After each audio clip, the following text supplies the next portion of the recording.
Our lecture today will begin with the Battle of the Rosebud. As we mentioned, General Crook and his command would be departing from Fort Fetterman in the Wyoming Territory. They departed in mid-June of 1876, arriving at Goose Creek near present-day Sheridan, Wyoming, en route to the far west. On June 16th, General Crook and his command left Goose Creek, and they arrived at the Montana-Wyoming border the morning of June 17th, 1876. And that morning, Crook sent his Indian scouts over a nearby ridge to observe the areas, making sure they were free of hostiles, as the general sat down to play a game of cards with fellow officers. Crook soon heard shots from over the ridge, but assumed his Indian scouts were shooting at buffalo, which they had done in previous scouting adventures. Suddenly, the scouts came back over the ridge at a full gallop, yelling, "Sioux! Sioux!"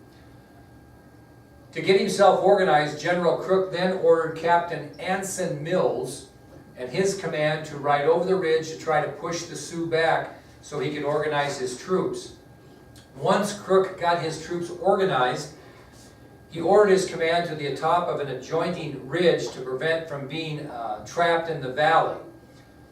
A battle ensued, which was fought in a very large area. It was fought in coulees, side hills, valleys, and the battle lasted 6 hours with an estimated 40,000 rounds fired. When the dust cleared at the end of the battle, General Crook had lost 10 men dead and 18 wounded against the Indian force, which was estimated at 1,000 warriors. Indian casualties were 39 killed. After the battle, Crook vacated his advance to the far west for 3 reasons. 1, he had wounded to care for. 2, his command was out of ammunition. And 3, in order to get to the far west, Crook would have to enter through a narrow canyon, and because he knew the hostiles were in the area, he did not want to face the chance of being the next Captain Fetterman. So he chose not to advance to the far west, administering his orders to act independently if needed. So General Crook ordered his troops back to Goose Creek near Sheridan, Wyoming, and he did not attempt to contact Colonel Gibbon or General Terry that he would not be joining them at the far west. Crook and his command spent the next 8 days from June 17th to June 25th camped on Goose Creek, and ironically, on the day of Custer's fall at Little Bighorn, which we'll get into, Crook's men had caught several hundred fish on Goose Creek, so that's what they were doing.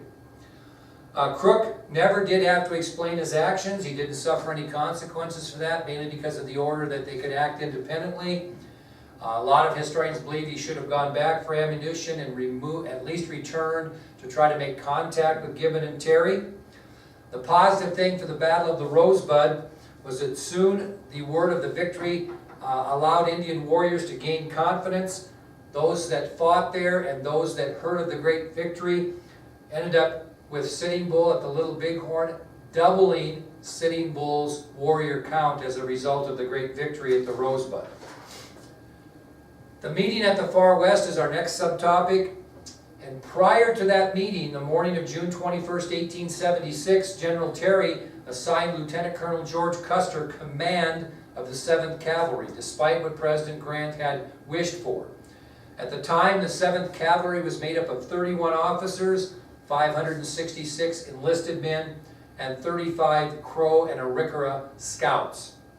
Some key members of the 7th Cavalry under Custer's command would be his brother Tom Custer, Captain Tom Custer, Lieutenant James Calhoun, his brother-in-law, Lieutenant W.W. Cook, Captain Miles Keogh, and Captain G.W. Yates, Captain Frederick Benteen, whom Custer had the conflict with concerning Major Elliott of the Washita, Major Marcus Reno, his brother Boston Custer, his nephew Audie Reed, an Indian scout that was assigned just to Custer by the name of Bloody Knife, and a civilian scout and overall leader of all scouts on the expedition, Mitch Boyer.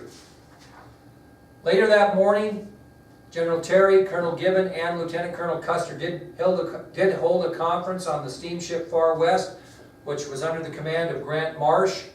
And the first order of business in that meeting was to find the location of the hostile Indians.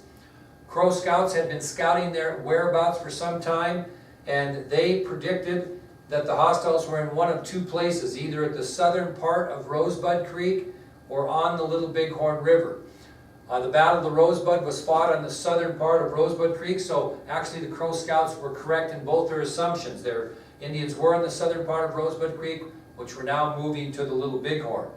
So because of this, General Terry knew the approximate location of the Indians. What he did not know, that the Sioux and Cheyenne had combined forces and they would be fighting the largest Indian fighting force in our history. At that point, the decision was made strategically that Gibbon and Terry would lead Gibbon's infantry along with the 2nd Cavalry.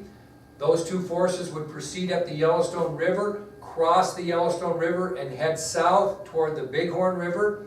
Custer and the 7th Cavalry were to move along southward down Rosebud Creek, then cross over to the Little Bighorn with the hope that the hostile Indians could be trapped between Gibbon and Custer's campaigns with Terry along with. That was the goal of that. Custer's orders, the exact orders that he was given from General Terry were as follows. Number 1, Custer was to travel down Rosebud Creek toward the Wolf Mountains to try to locate the hostiles. Number 2, if Custer did not make contact with hostile Indians by the time he reached the Wolf Mountains, he was to stay there and send scouts from that point on to find the Indians' exact location. Number 3, under all circumstances, Custer was to protect his left flank, ensuring that the Indians would not escape the soldiers from the left flank, because after all, the job of the cavalry was to put the Indians on the reservations. They did not want them to escape and have to hunt them further. And finally, the 4th order that General Terry gave Custer is he told Custer that once the location of the hostiles was discovered, that Custer was to stand fast and wait for support from Terry and Gibbon. Now after that, Custer was offered, and the 7th Cavalry was offered Gatling guns and 4 companies of the 2nd Cavalry. Custer declined the offer for the Gatling guns because he thought they would impede his march. It took 4 pack mules to pull 1 Gatling gun, and he just did not want the trouble of having to slow his command. Arrogantly, he also refused the 4 companies of the 2nd Cavalry that were offered by General Terry, saying that the 7th Cavalry could handle anything they met. At 12 noon on June 22, 1876, Custer and the 7th Cavalry left the far west and began their march up Rosebud Creek toward the Wolf Mountains. Some other statistics so you know where Custer was at. The average height for a member of the 7th Cavalry in 1876 was 5'7". The government had some limitations.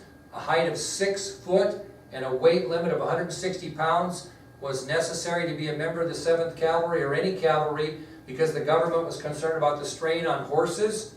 Custer himself was 5'11", about 160 pounds. During the march, each member of the 7th Cavalry was armed with a single-shot .45 caliber pistol, a model 1873 Springfield carbine rifle, 50 rounds of pistol ammunition, and 50 rounds of carbine ammunition.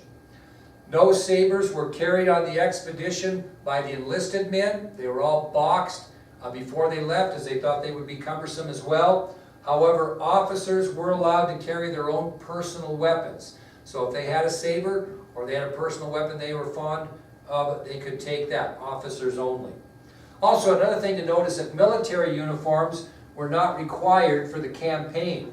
So soldiers wore a variety of clothing, everything from straw hats to white shirts, different colored pants. Custer himself, if you remember, was dressed in buckskins.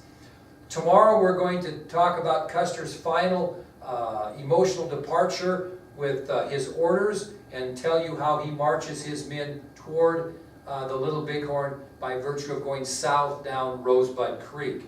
That concludes today's lecture.